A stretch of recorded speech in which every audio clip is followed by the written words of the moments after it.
विधानसभा चुनाव नजदीक आते ही हर पार्टी ने वोटरों को लुभाने का प्रयास शुरू कर दिया है। इसी कड़ी में आज यूपी बीजेपी प्रदेश अध्यक्ष स्वतंत्र देव सिंह आज मैनपुरी पहुंचे। मैनपुरी भाजपा के प्रदेश अध्यक्ष स्वतंत्र देव का बयान कहा कि हम 2017 में भाजपा जिन 81 सीटों पर हारी थी उन सभी सीटों पर मैं खुद पहुंच रहा हूं, जिससे कि वहां सभी सीटों पर जीत मिल सके। उन्होंने आगे कहा कि हमारी सरकार की प्राथमिकता है सबका साथ, सबका विकास और सबका विश्वास, हर वर्ग के उत्थान की और साथ मिलकर चलना है। मथुरा में मंदिर निर्माण पर उप मुख्यमंत्री केशव प्रसाद मौर्य के ट्वीट पर किए सवाल पर बचते दिखे प्रदेश अध्यक्ष। सपा अध्यक्ष अखिलेश यादव को लेकर कहा कि जिस रास्ते पर अखिलेश यादव जा रहे हैं, जिन्ना को उभार रहे हैं, देश में फिर से दंगा राज करवाना चाहते हैं। पिछले 4.5 सालों से हिंदू हो या मुस्लिम हो आपस में ना लड़ रहा है, न झगड़ा है, दोनों ही गरीबी से लड़ रहे हैं।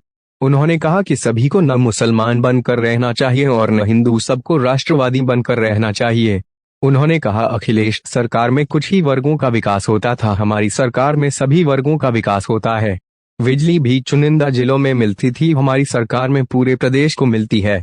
सभी जनता से 5 बातें मानने को भी कहा। सरदार पटेल की जिन्ना से तुलना को लेकर कहा कि यह देश के लिए घातक है और स्वतंत्रता सेनानियों के लिए भी घातक है। 3 कृषि कानून वापसी पर बोले हम किसानों को समझने में विफल रहे। इस जनवरी सभा में कुछ दिव्यांग बच्चों को ट्राईसाइकिल भी दी गई है।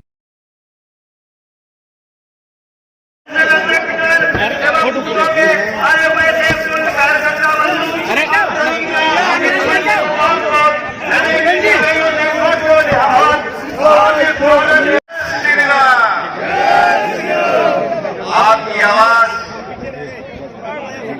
हमारे योगी जी के कानों तक पहुंचनी चाहिए। जय जय श्री राम, जय जय श्री राम।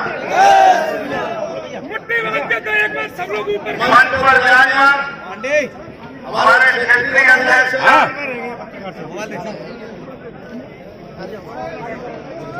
आपका यहाँ मैनपुरी में आगमन हुआ, उद्देश्य क्या था? जो उत्तर प्रदेश में हारी हुई सीट है 81 के आसपास, जो 2017 में 81 हम सीटें हारे थे लगभग, उन सभी सीटों पर मुख्यमंत्री मेरा लगभग 20 सीटों पर जाना हुआ है, लेकिन सभी सीटें पूरा करना है। इसलिए माननीय मुख्यमंत्री जी, डिप्टी सीएम साहब और मैं ऐसे मिलकर सभी सीटों पर जाने का निर्णय हुआ और ये 10 तक पूरा करना है। उसी निमित्त आज किसनी में आना हुआ है और इन्हां सभा यानी 2022 के लिए चुनाव की स्थिति क्या है उसकी समीक्षा, सम्मेलन, सभा, इस प्रकार के कार्यक्रम में आ जाना। मुख्यमंत्री केशव प्रसाद मौर्य ने ट्वीट किया है जिसमें बताया कि राम मंदिर निर्माण कार्य जारी है और मथुरा की बारी है। किस तरह से देखते हैं, किस परिप्रेक्ष्य में आप? देखिए,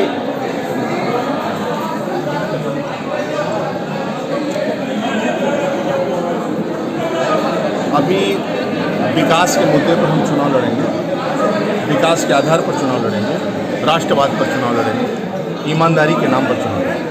राज्य के अंदर बहुत दिनों से ईमानदार नेता नहीं मिला, देश को ईमानदार नहीं मिला। 70 सालों बाद कई नेता आए, बीजेपी के छोड़ कोई ईमानदारी से गरीबों की चिंता नहीं किया, चाहे प्रधानमंत्री सड़क योजना हो, चाहे गरीब के कल्याण की बात हो।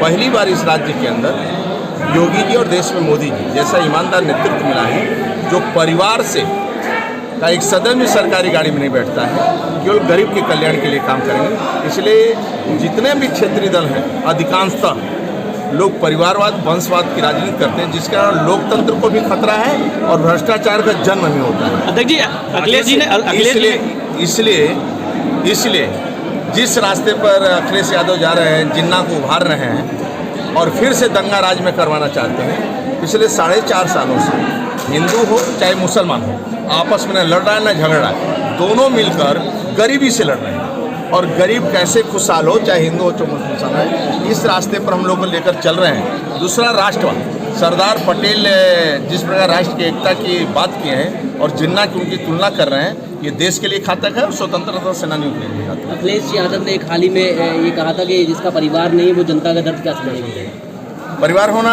आवश्यक बात है, लेकिन परिवार ही राजनीति करे और उस पार्टी में रहने वाला कोई कार्यकर्ता न राजनीति करे, वो राष्ट्रीय अध्यक्ष न बने, लोकतंत्र के लिए खतरा है भाई, संविधान के लिए खतरा है। यदि उस दल में रहने वाला 50 सालों से कोई कार्यकर्ता काम कर रहा है, केवल मुलायम सिंह जी के पास अखिलेश ही ऐसे हैं और उसमें एक से एक लीडर थे, वह राष्ट्रीय अध्यक्ष न